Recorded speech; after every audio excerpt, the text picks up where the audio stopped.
నేపాల్‌లో ఏం జరిగింది అసల? నేపాల్ ఎందుకని అలా తగలబడిపోయింది అని అంటే గనక, కాకపోతే నేపాల్‌లో జరిగిన ఒక ఇన్సిడెంట్ ఏపీకి దగ్గరగా ఉంది పోలికలు అనేది నా అభిప్రాయం. ఏంటబ్బా ఈ నేపాల్‌కిని ఏపీకి దగ్గరగా ఉండే పోలికేంటి? నేపాల్ అలా కారడానికి, అలా జరగడానికి, అలా కాలిపోవడానికి కారణాలేంటి? ఆ కారణాలు ఒక కారణం ఏపీలో కూడా ఇప్పుడు ఎక్కువగా జరగబోతుంది. ఏపీలో కూడా అదే జరగబోతుంది. అలా కాలిపోవడం గురించి మాట్లాడట్లా. అక్కడ ఏదైతే అవలంబించారో ఒక విధానం, ఆ విధానం ఏపీలో కూడా అవలంబించాలని అనుకుంటున్నారు అనేది కనుక నాకు అనిపిస్తుంది. కాబట్టి నా అభిప్రాయం మీద మీ అభిప్రాయం కూడా ఖచ్చితంగా ఏకీభవిస్తే కనుక ఖచ్చితంగా కామెంట్ రూపంలో తెలియజేయండి. ఫస్ట్ అయితే కనుక లైక్ చేయండి. ఎందుకంటానంటే ఇలాంటి ఇన్ఫర్మేషన్ ఎక్కువ మందికి షేర్ అవ్వాలంటే మీ బాధ్యతగా లైక్ చేయండి. నాకు మోటివేషన్ ఉంటుంది, ఈ ఇన్ఫర్మేషన్ ఎక్కువ మందికి షేర్ అవుతుంది. షేర్ చేయండి. కొత్తగా మన ఛానల్ చూస్తే పక్కగా సబ్స్క్రైబ్ చేయండి. మీ అమూల్యమైన అభిప్రాయాన్ని కామెంట్ రూపంలో తెలియజేయండి. నేపాల్లో ఏం జరిగింది అని అంటే కనుక పార్లమెంట్ని తగలెట్టేశారు, ప్రైమ్ మినిస్టర్ ఇల్లుని తగలెట్టేశారు, ఆ ఇంటితో పాటు ఇంట్లో ఉన్న ఇల్లాలు తగలబెట్టి, అంతేకాదు సుప్రీంకోర్టుని తగలబెట్టేశారు, మీడియా హౌస్ను తగలబెట్టేశారు. ఏంటి ప్రధానమంత్రి దేశం విడిచి పారిపోయాడు, మంత్రుల్ని రోడ్ల మీద గుడ్డలోడు తీసి మరి రోడ్ల మీద పరిగెత్తిచ్చి కొట్టి చంపేస్తారు దొరికితే కనుక. ఏంటి ఇంత దారుణం? నేపాల్ అసలు ఎందుకు ఇలా తయారైంది? నేపాల్ ఎందుకు ఇలా అయిపోయింది అని అంటే కనుక, నేపాల్ రిపబ్లిక్ కంట్రీగా 15 ఏళ్ల పాటు ఉంది ఇప్పటికీ. కాకపోతే ఈ 15 ఏళ్లలో 12 సార్లు ప్రభుత్వాలు మారాయి. దాన్ని బట్టి లెక్కండి, అక్కడ ఏది కూడా సుస్థిర ప్రభుత్వం ఉండదు. అక్కడ ప్రభుత్వం ఏ ప్రభుత్వం అయితే అధికారంలో వస్తుందో వచ్చిన వెంటనే ఫస్ట్ వాళ్ళు చేసే పని ఏంటంటే కరప్షన్, తిరే, దోచేసుకో, దాచేసుకో, నీ ఇష్టమక. ఎలా అంటే మరలా మనం వస్తామో రామో తెలియదు, ఈ దీపం ఉండగానే ఇల్లు చెక్కబెట్టుకు అన్న పద్నార వాళ్ళు ఇష్టాసరంగా కరప్షన్కి ఎగబడిపోతారంట. ఏంటి ఎంతో దారుణంగా ఎగబడతారంటే తింటాకు కూడి ఉండదు నేపాల్లో చాలామంది ప్రజలకి.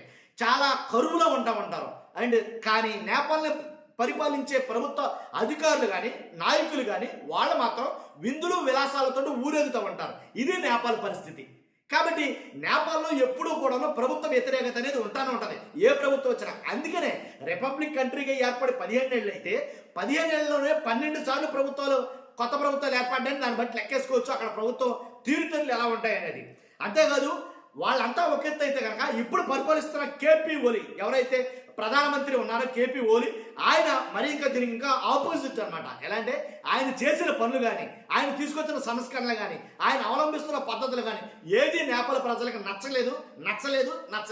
ఆ నచ్చలేదే కారణంతో ఆయన మాత్రం విందులు విలాసాలతోటి వీడియోలు షేర్ అవుతూ ఉంటే ఇంటర్నెట్లో ఆ వీడియోని పొంకాలుగా షేర్ చేశారు యువత. అక్కడ యువతకి జంజీలు అని అంటారు వాళ్ళని. యాక్చువల్గా ఈ జంజీలకి ఆ ప్రభుత్వం సస్యమీరా నచ్చలేదు కాబట్టి వారం రోజులు వాళ్ళకి నచ్చలేదనే దాంతో అక్కడ ఆ దేశంలో ఉండేటటువంటి మంత్రులు కావచ్చు, ప్రధానమంత్రులు కావచ్చు, వాళ్ళు లగ్జరీ లైఫ్ ఎలా అనిపిస్తున్నారో వాళ్ళ లగ్జరీ లైఫ్ని తీసుకొచ్చి ఇంటర్నెట్లో పెట్టారు. ఆ ఇంటర్నెట్లో బీభత్సంగా వైరల్ అవుతుందో అంటే మన బ్రతుకులు రోడ్డును పడిపోయాయి వాళ్ళు అనుకోవడంతో ఎప్పుడైతే వాళ్ళ బ్రతుకులు రోడ్డును పడిపోయాయో వెంటనే వాళ్ళు ఏం చేశారంటే కనుక ఇలా అయితే కనుక మనల్ని మొత్తం రోడ్డు మీద లాగేస్తారు అని కొన్ని యాక్షన్ తీసుకొచ్చింది నేపాల్ ప్రభుత్వం. ఏమని? సోషల్ మీడియాని బంద్ చేయాలి అని. ఎప్పుడైతే సోషల్ మీడియాని బంద్ చేశారో అసలు సోషల్ మీడియాతో బాగా కనెక్ట్ అయినటువంటి ఈ జంజీలు సోషల్ మీడియా లేకుండా ఎలా ఉండగలుగుతారు? పైగా అప్పట్లో సోషల్ మీడియాలో ఆ ప్రభుత్వం మీద పూర్తి వ్యతిరేకత ఉంది. కాబట్టి సోషల్ మీడియా మీద ఆంక్షలు, సోషల్ మీడియా మీద బంద్ చేయడంతో ఒక్కసారి వాళ్ళ ఆగ్రహం కట్టలు తెచ్చుకుందని చెప్తాను నేను. కట్టలు తెచ్చుకున్న వాళ్ళ ఆగ్రహం ఎంత దాకా పోయిందంటే ఆ దేశ ప్రధాని దేశాన్ని విడిచిపెట్టి పారిపోయేదాకా అంత దాకా తీసుకెళ్ళింది. ఏంటి? పార్లమెంట్ని తగలబెట్టేసేలాగా, ప్రైమ్ మినిస్టర్ని తగలబెట్టేసేలాగా, సుప్రీంకోర్టుని తగలబెట్టేసేలాగా, మీడియా హౌస్ని తగలబెట్టేసేలాగా అంత దారుణంగా అయితే కనుక నేపాల్ ప్రభుత్వంలో నేపాల్ యువత అంత దారుణం చేశారనమాట. కాబట్టి యువతకు కోపం వచ్చిందంటే ఊరికిన ఈయన చేసిన పనులు. అంతకుముందు అదే యువత మీద రబ్బర్ బుల్లెట్లతోటి ప్రయోగించడం, బాష్పవాయువులు ప్రయోగించడం, కొట్టడం, ఫైర్ చేయడం, ఇలాగ మొత్తం మీద ఎలా అయితేనండి ఇలాంటి పరిస్థితుల్లో ఇంచుమించుగా 40 మంది చనిపోయారని ఏంటి కొన్ని రకాలైనటువంటి సర్వేలు చెప్తున్నాయి. 40 మంది దాకా చనిపోయి ఉంటారని. కానీ అధికారికంగా ప్రకటించింది 20 మంది అని అంటున్నారు, కానీ మొత్తం 40 మంది దాకా చనిపోయారని అంటారు. కాబట్టి ఈ రకంగా సోషల్ మీడియాలో నేతల ఫోటోలు ఎప్పుడైతే వైరల్ అయినాయో ఆ నేతల ఫోటోలతో పాటు మొత్తం సోషల్ మీడియానే బ్యాన్ చేయడం వల్ల ఆ దేశం మొత్తం ముప్పు వచ్చింది దానికి. కాబట్టి దేశ ప్రధాని పారిపోవాల్సి వచ్చింది. మంత్రుల్ని, ఆర్థిక మంత్రిని అయితే కనుక గుడ్డలు లేకుండా నడి రోడ్డు మీద పరుగులు పెట్టించి మరీ కొట్టారంటే నిజంగా. కాబట్టి అంత దాకా తెలుసుకుంది ఎందుకు?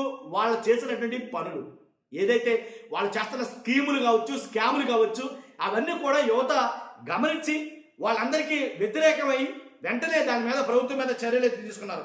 కాబట్టి ఇప్పుడు వాళ్ళకి కావాల్సింది ఒక నిజాయితీ అనేటండి, ఒక ప్రధానమంత్రి. ఆ నిజాయితీ అయిన ప్రధానమంత్రి కోసం వాళ్ళు అంతెత్తుకుతున్నారు. కాట్మండ్ మేయర్ ఎవరైతే బలిన్ షా ఉన్నారో ఇతను ఒక ర్యాపర్ వాస్తవంగా.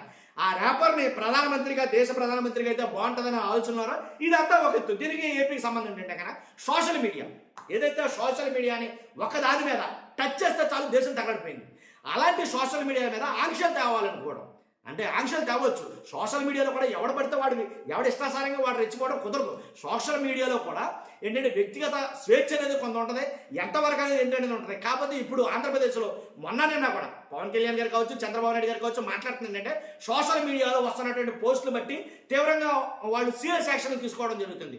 ఇప్పుడు తప్పుగా మాట్లాడితే తప్పే, బూతులు మాట్లాడితే తప్పే, అబ్యూజ్డ్ వర్డ్స్ మాట్లాడితే తప్పే, ఏంటి ఆ మహిళల పట్ల అసభ్యకరంగా మాట్లాడితే తప్పే, అలాగే దేశ అధికారుల పట్ల, దేశ నాయకుల పట్ల, రాష్ట్ర నాయకుల పట్ల తప్పుగా మాట్లాడితే తప్పే. కానీ తప్పు జరుగుతూ ఉంటే ఆ రాష్ట్రంలో రాష్ట్ర నాయకులు తప్పు చేస్తూ ఉంటే ఇది తప్పు అని చెప్పడం తప్పు కాదు.